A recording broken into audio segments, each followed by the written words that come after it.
Hey guys, in this video I'll be covering my 5 favourite personal finance books for 2023. Personal finance basically covers everything around managing your money, through budgeting, saving and investing. It involves making decisions about how to best use your money in order to achieve financial stability, as well as to fund your short-term and long-term goals. Whether you're just starting out and trying to establish good financial habits, or you're well into your career and looking to optimize your finances, learning about personal finance can help you make informed decisions about your money. In this video, I'm going to share 5 of my favorite personal finance books that have helped me learn about managing my money and achieving my financial goals, such as buying my first home last year. Reading personal finance books are a great way to improve your financial literacy and gain new perspectives, so I hope you enjoy the video. If you have a favorite book that has helped you on your journey, please share it down below in the comments. Also, if you haven't already, please make sure to subscribe to my channel down below to see more content just like this in the personal finance and investing space.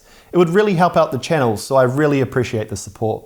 The first book to add to your reading list in 2023 is an absolute classic, which first sparked my interest in pursuing finance for a career, and that is Rich Dad Poor Dad, authored by Robert Kiyosaki. Throughout the book, Kiyosaki advocates for readers to pursue financial independence and the building of wealth through investing, real estate, and entrepreneurship, rather than relying on traditional employment. The book is written in the form of a parable featuring 2 fathers, one rich and one poor, and the lessons that the author has learned from each of them. The rich dad in the book is a representation of the author's friend's father, who was a successful entrepreneur and investor, while the poor dad represents the author's own father, who worked a traditional job and struggled to achieve financial security. Throughout the story of each of these 2 men, Kiyosaki teaches readers about the importance of financial literacy and how to build wealth. There are 5 key takeaways that I took from Rich Dad Poor Dad. The first is the power of asset ownership. Kiyosaki cites the key difference between his 2 dads is their mindset about how to become wealthy. While his poor dad thought that having a higher income led to a greater wealth,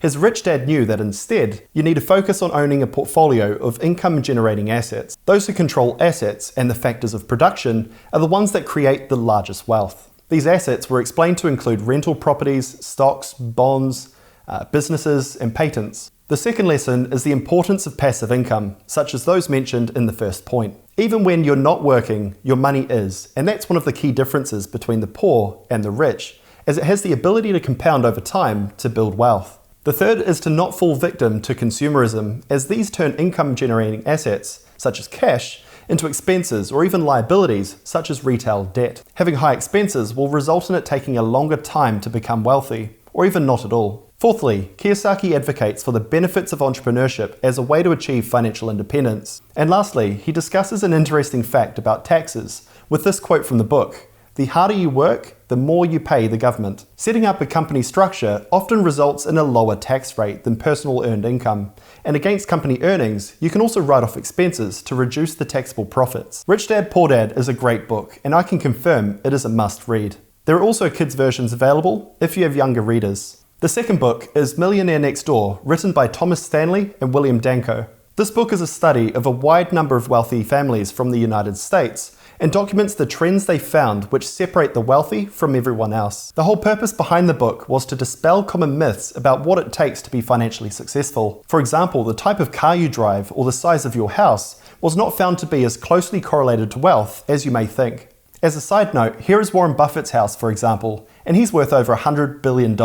There were 4 main takeaways I got from reading this book. First is the fact that wealth is not the same as income. Stanley and Danko stress that accumulating wealth requires a lot more than just earning a high income. It also requires careful planning and saving, as well as avoiding overspending and consumer debt. Secondly, they found that most of the wealthy people they surveyed were actually self-made. The book debunks the myth that most wealthy people inherit their wealth, and shows the majority of wealthy individuals, in the US at least, have built their wealth through hard work and smart financial decisions. Thirdly, they found that wealthy people live well below their means. Frugality and disciplined saving were found to be major factors in accumulating wealth, and most wealthy people are careful with money and avoid unnecessary expenses. And lastly, wealthy people are lifelong learners. During their surveying, the authors found that wealthy individuals are always learning and adapting and actively go out of their way to seek new opportunities and perspectives. So Millionaire Next Door is a great book for anyone looking to understand the habits and mindsets of successful people. It's practical advice and it's real-world stories, which make it a fun and engaging read. The third book is written by an Aussie financial advisor named Scott Pape,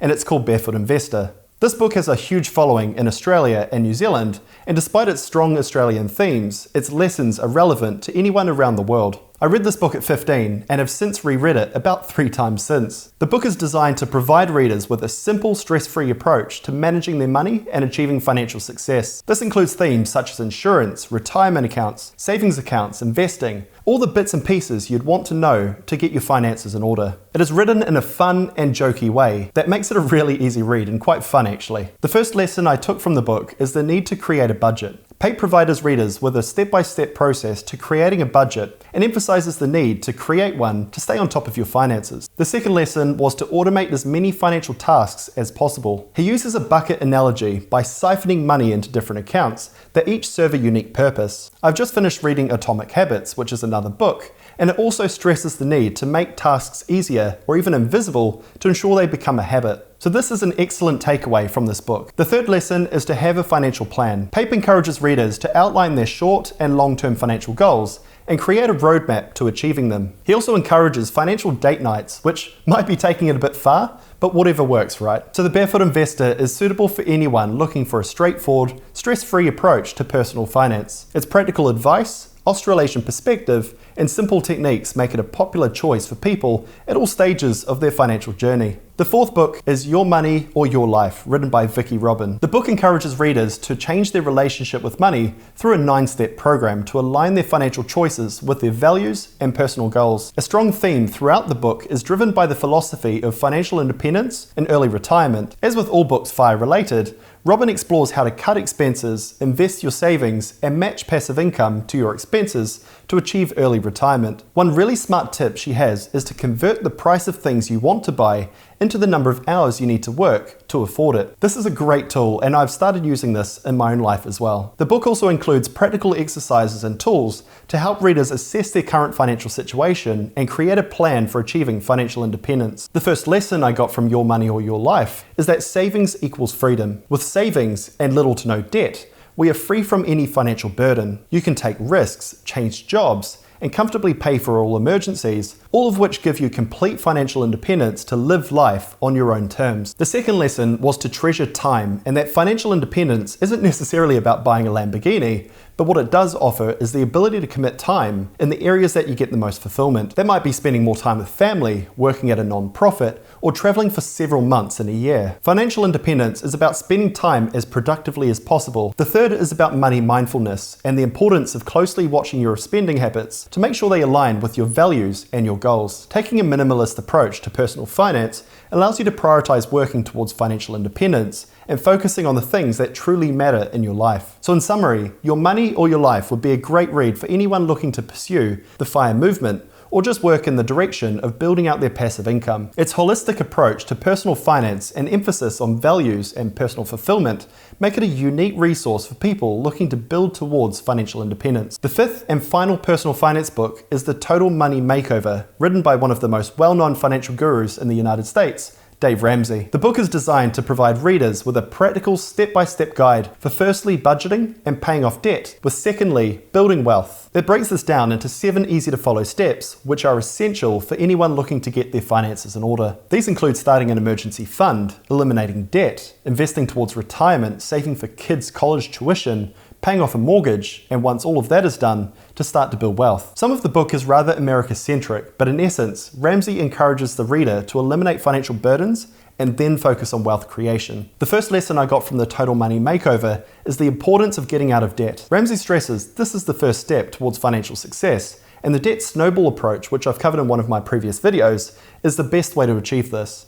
Focus exclusively on the debt, listing your debt's smallest balance to largest balance. That's the debt snowball. Second is the importance of creating a budget. This allows you to closely monitor income and expenses, maximizing savings to go towards paying off debt or investing for the future. Third is the power of discipline and creating good habits, and that in order to get yourself out of debt, you need a clear plan, which of course Ramsey provides in the book. So if you or someone you know is trying to make their first steps towards improving their finances, this would be a great read for them. It offers a simple step-by-step roadmap and with over 5 million sales globally, this book is certainly trusted by many around the world. If any of the books I've covered in this video look interesting, please make sure to check out their purchase links down below in the video description. If there are any other books that have been instrumental in your personal finance journey, please let me know down below in the comments. And if you haven't done so already, please make sure to subscribe to my channel down below to see all my future content in the personal finance and investing space.